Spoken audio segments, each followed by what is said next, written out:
Hello friends, welcome to Amit Sharma's academy. अभी भी आपके लिए एक इम्पॉर्टेंट न्यूज़ निकल के आई है। ठीक है, आपके बीपीएससी टीआरई रिजल्ट के लिए जो आपकी एग्जाम हुआ था बीपीएससी का री एग्जाम, ठीक है 3.0 वाला, उससे रिलेटेड एक न्यूज़ आई है जिसमें आपको बताया गया है कि आपका रिजल्ट कब तक आ सकता है, संभावना जताई है। ठीक है, इससे पहले मैं आपको बता दूं कि कल एक लेटर जारी हुआ था, ठीक है, ईओयू की तरफ से। ये इसमें बोला गया था कि आपके जो रोस्टर है, जो आपका पिछली बार बना था टीआरई 3.0 में, तो उस रोस्टर में आपका 65 आरक्षण का मामला था। ठीक है, तो उस हिसाब से 65% के हिसाब से उसमें रिक्तियां दी गई थी। तो कल वाले नोटिस में उन्होंने बोला था 50% जो रिजर्वेशन है उसके अनुसार आपका रोस्टर दोबारा पुनः समाशोधन करके बनाया जाएगा। ठीक है, तो आज की डेट अपडेट ये है कि आपका जो रिजल्ट है वो आपके अगस्त के तीसरे सप्ताह तक जारी हो जाएगा। ठीक है, तो ये आपके न्यूज़ 18 बिहार की न्यूज़ है। ठीक है, और ये ऑथेंटिक न्यूज़ है और इसमें अब कोई देरी नहीं होगी। ऐसा है कि एक हफ्ता के अंदर जो आपका ये फर्स्ट से 7 डेट तक, मतलब एक फर्स्ट वीक में आपका आंसर की वगैरह आएगी। ठीक है, फिर उसमें ऑब्जेक्शन वगैरह किए जाएंगे तो उसमें टाइम लगेगा।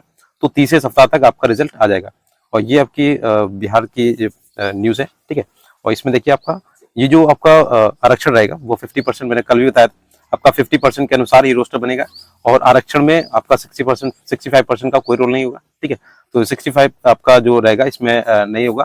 बाकी आगे की भर्तियों में हो सकता है, क्योंकि 65 का जो सुनवाई है वो आपकी सितंबर मंथ में होने वाली है।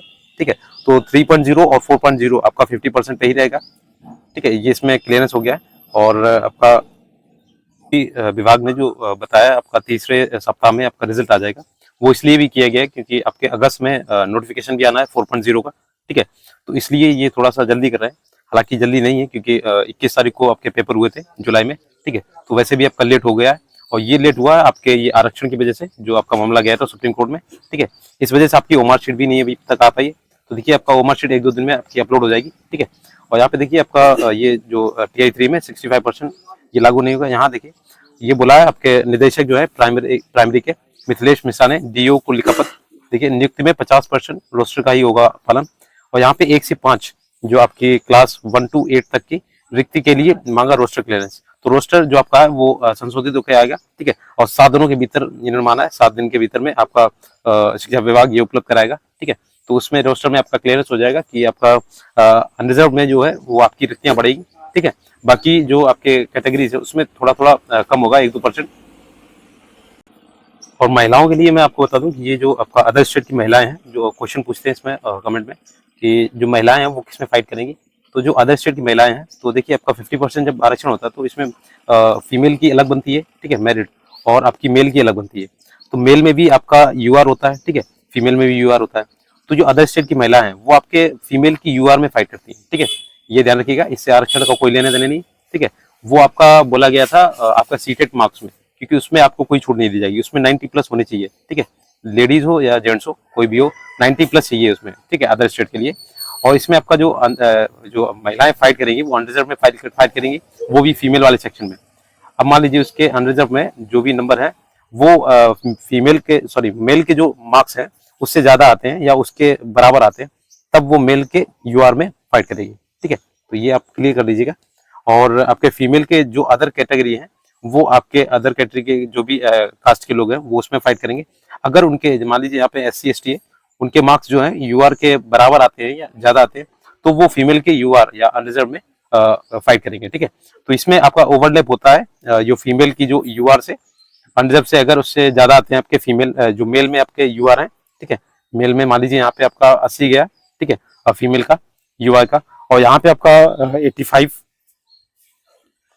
85 मार्क्स गया है ये मेल का। ठीक है, तो अगर महिला कैंडिडेट अगर 85 मार्क्स लाती है तो वो मेल के उसमें फाइट करेगी, यहाँ पे ओवरलैप होता है। ठीक है, तो ये आप ये क्लियर रखिएगा। अगर 18 मार्क्स आएंगे, ये मैंने एग्जाम्पल के लिए बताया। ठीक है, 80 मार्क्स आएंगे तो अनरिजर्व की ये फीमेल में फाइट करेगी। ठीक है, अदर स्टेट का मैंने बताया। ठीक है, और अगर 80 से ज्यादा आते हैं, 85 से ज्यादा आते हैं या 85 के बराबर आते हैं, तो ये मेल के इसमें अनरिजर्व में ओवरलैप करेगी। तो ये आपका काफी क्वेश्चन था, डिमांडिंग क्वेश्चन था कि इसमें मेल फीमेल का लेके काफी झंझट था। ठीक है, ये टीआरई 4 में 4.0 में आपके 1.6 लाख इसमें पद होंगे, आपको पता ही होगा, फिर भी मैं बता दूं। और टीआरई 5 में आपके टीआरई जो आपका होगा अगली बार, तो इसमें लगभग 5 मौके मिलेंगे, पहले 3 मौके थे, ठीक है। तो इसमें आपके 3 to 5 अटेम्प्ट हो गए हैं, ठीक है। तो 5 अटेम्प्ट आप कर सकते हैं। मान लीजिए आपका टीआरई 3 में अभी भी नहीं हुआ है या आपके मार्क्स कम है, तो आप टीआरई 4 की तैयारी अभी से स्टार्ट कर दीजिए, ठीक है। क्योंकि टाइम आपके पास कम है और सितंबर के लास्ट में आपका पेपर हो जाएगा, ये मान के चलिएगा, ठीक है। अगर ये रिजर्वेशन का कुछ मुद्दा नहीं आता है तो आपका सितंबर लास्ट में आपका पेपर हो जाएगा। तो टीआरई 4 के लिए आप चैनल से जुड़ सकते हैं, ठीक है। आपको काफ़ी हेल्पफुल रहेगा इसमें। और बाकी मैंने बता दिया, वो मार्कशीट जो है आपकी 1-2 दिन में अपलोड हो जाएगी, ठीक है। क्योंकि उन्हें आंसर की भी लानी है और आंसर की के बाद उन्हें ऑब्जेक्शन भी लेना है। तो ये आपका लगभग 2 से 3 सप्ताह हो जाएगा आपका रिजल्ट आते रहते। तो ये आपकी अपडेट थी। अगर वीडियो अच्छा लगे तो प्लीज़ शेयर कीजिएगा फ्रेंड्स के साथ में, और चैनल पे एक बार विजिट जो कीजिएगा। मैंने एनालिसिस कराया हुआ है काफ़ी वीडियोज़ का, ठीक है, कहाँ से क्वेश्चन पूछे जाते हैं वगैरह, ठीक है। और थैंक्स फॉर वॉचिंग।